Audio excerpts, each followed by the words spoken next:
అవును, నా పాలన స్పష్టంగా ఉంటుంది అన్న నేతపై ఇప్పుడు అస్పష్టతలై కేసులుగా మారాయి.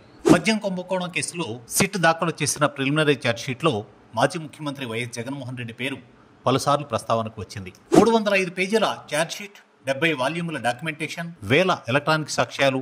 ఒక్కటే ప్రశ్న ఇప్పుడు అందరిలో, ఏం జరిగింది? కొత్త మద్యం విధానం ఎలా రూపుదిద్దుకుంది? నెలకు 60 కోట్ల రూపాయల ముడుపులు ఎలా వసూలయ్యాయి? ఎవరు దారి చూపించారు? ఎవరు వసూలు చేశారు? ఎవరికి ఇచ్చారు? ఈ ప్రశ్నలకు సమాధానాల కోసం ప్రిలిమినరీ ఛార్జ్షీట్ను ఒక్కసారి గమనిస్తే తెర వెనుక ఎంత డిస్కెచ్ ఆడారో అర్థమవుతుంది. ఇప్పుడిప్పుడే క్లారిటీ వస్తున్న మద్యం మిస్టరీ ఇంకా చాలా ఫైళ్లు తెరవాల్సి ఉంది. జగన్ పాత్రపై స్పష్టత రాకున్నా ఛార్జ్షీట్లో ఆయన పేరు మళ్లీ రావడం మాత్రం పొలిటికల్ హీట్ ను పెంచుతోంది. దర్యాప్తు ఇంకా కొనసాగుతోంది. మరిన్ని ఛార్జ్షీట్లు రానున్నాయి. నిందితుల సంఖ్య పెరిగే అవకాశం ఉంది.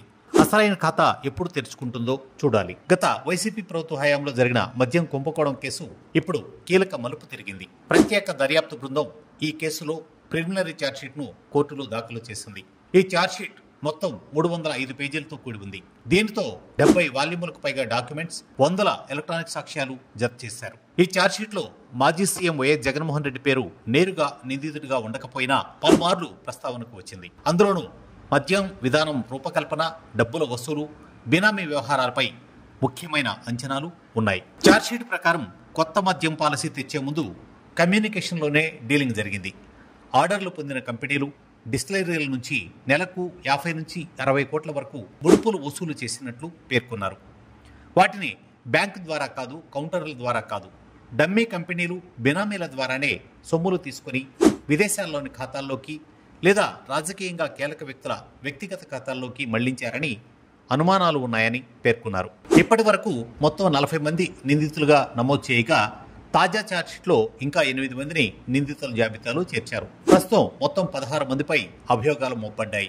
ఇంతవరకు సిట్ చేసిన అరెస్టుల జాబితా కూడా పెద్దదే. రాజ్ కసిరెడ్డి ప్రధాన నిందితుడు. రిటైర్డ్ ఐఏఎస్ అధికారి Dhanunjaya Reddy, Bharathiya cements director Govindappa Balaji, Jagan OSD Krishnamohan Reddy, Chevireddy Bhaskar Reddy, SPY distilleries మాజీ డైరెక్టర్ సజ్జల శ్రీధర్ రెడ్డి, బూనేటి చాణక్య, పైలా దిలీప్, వెంకటేష్ నాయుడు, నవీన్ కృష్ణ, బాలాజీ యాదవ్. తాజా అరెస్ట్ ఎంపీ మిథున్ రెడ్డి. కోర్టుకు సమర్పించిన డిజిటల్ ఆధారాలు మామూలుగా లేవు. 104 ఫోరెన్సిక్ నివేదికలు, 130కి పైగా ల్యాప్టాప్లు, మొబైళ్లు, హార్డ్ డిస్కులు, పెన్ డ్రైవ్లు అన్నీ ఇప్పటికే సీజ్ చేసి సాక్ష్యాలుగా జతపరిచారు. ఈ కేసు దర్యాప్తు కోసం Vijayawada city commissioner SV Rajasekhar Babu ఆధ్వర్యంలో ఫిబ్రవరి 5, 2024న ప్రత్యేకంగా సిట్ ఏర్పాటు చేశారు. అప్పటి నుంచి ఇప్పటి వరకు 12 మందిని అరెస్ట్ చేసి దర్యాప్తును పురోగతిలో ఉంచారు. ప్రస్తుతం ప్రిలిమినరీ ఛార్జ్షీట్ మాత్రమే దాఖలైంది. తదుపరి దశల్లో వచ్చే అనుబంధ ఛార్జ్షీట్లో జగన్ పాత్రపై స్పష్టత వచ్చే అవకాశం ఉందని అధికారులు చెప్తున్నారు.